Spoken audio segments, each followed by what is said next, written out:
right, Jamal, we got to ask you. So everybody remembers where they were a year ago.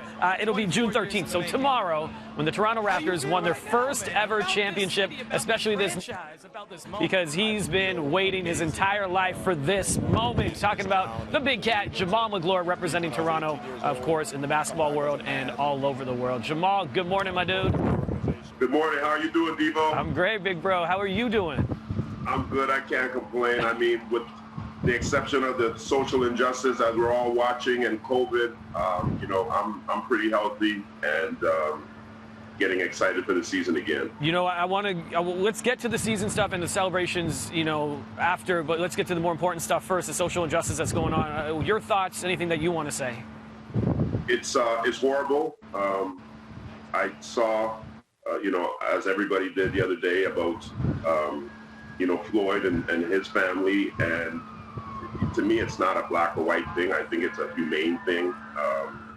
Nobody would want to see their loved ones in that kind of position, and I think that there's a lot of change that has to come before this world becomes a better place. I'm very disappointed and disturbed, and it's something that needs addressing, not only for the week or 2 weeks that it happened, but from now on. My apologies, we've got the fire trucks going by in the area right now. Jamal, and you've always been outspoken in our community, and, how do you feel about Toronto and what's been happening and how the country, as Canada, has been reacting to this as well? Well, it's wonderful to see how Canadians are rallying together to try and stay safe and stay indoors. Obviously, there's a lot of other issues going on in our city with gun violence that kind of has been put on the back burner because of COVID and social injustice that needs addressing as well. But for the most part, we all have to play our part. And I think that's one wake-up call for me, is that it's not a one-man or a two-man show. It's everybody, and it's something that's going to have to be a part of our DNA and carry on with us for the rest of our life, is being good and doing good by people, no matter what color, race, ethnicity they are. And I appreciate you speaking about this. I know we set this up to speak about the Raptors championship, but of course we need to talk about what's real and what's going on in the world. So definitely appreciate that. But let's get to those celebrations. And a 1 year later, go through your mind when you think about a year ago. What comes to mind right away, man?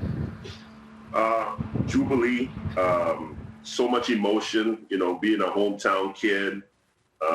When I was coming up, there wasn't the Raptors. It wasn't in existence yet until I was on my way to the University of Kentucky. And to see where they've come from 1995 till now, it's just a great story, and it's great to be a part of, and, bringing a championship, our first championship, back to Toronto, where I was born, is just something that basketball players and basketball coaches dream about. We're a year later now. Tell us what's been happening over the past few months. We know the Raptors got the third best record in the league. They're second in the Eastern Conference, and there's talk about everything starting up again in July. What have you heard? What do you know about what's going on that you can actually speak to us about? Well, we're definitely starting back up. We're going to be in a bubble in Orlando, as you know.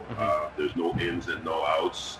Possibility we may be there for the latter part of 2 months, going on 3 months. We're prepared. We are not making any excuses. We feel like our team is built for any kind of urban terrain, which means having to go into a bubble. And we have the DNA. We have champions in Kyle Lowry, Marc Gasol, Coach Nick Nurse, and our staff. And we feel like we're able for any kind of situation at any time. So I'm looking forward to the season resuming. It's going to definitely be some changes with no fans. But I'm looking forward to seeing all the guys again and being a part of something special again, just like we did a year ago. Yeah, I can't wait for that to restart. Have you spoken to the guys? Have you spoken to any of the players recently, and how are they feeling about this? Absolutely. We've all, as coaches, have kept in touch with the players. They're excited.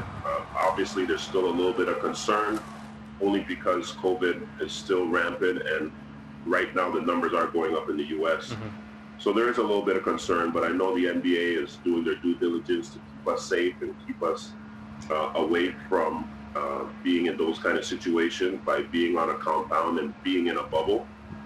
and we just got to make the most of it. Be smart, make this, the right decision when we can, and stay safe. And I think if we do that, we have as good as a shot as anybody in this league to bring another championship back to Toronto. Well, we still are the champs right now, the defending champs, and we'd love to see that back-to-back. You know that the Drake back-to-back would be so nobody good. would like to see it more than me, I'll tell you that. Big Cat, thank you for joining us this morning, man, and we'll chat right as the season ramps up again and everyone gets back to work in July. Thank you so much. Thank you for the opportunity, and let's make Toronto great. That's it, man, and let's celebrate that one-year anniversary this weekend as well. Thanks, Jamal. And speaking of, we're going to celebrate with this. We're going to do bobbleheads, man. Why not? In honor of the milestone for the Raptors, the National Bobblehead Hall of Fame and Museum created bobbleheads for the coach with the most. We're talking about Nick Nurse. So right now, 2 lucky viewers at home have the chance to win these 4 amazing Nick Nurse bobbleheads. Each bobblehead captures the coach in a different moment. Of course, he's got the most animated faces as well, man, and are being produced in conjunction with the coach himself. To win, go to bttoronto.ca, click on daily prizing. Good luck, everybody, and happy 1-year anniversary tomorrow to our Toronto Raptors, the champs. Roger, we send things over to you.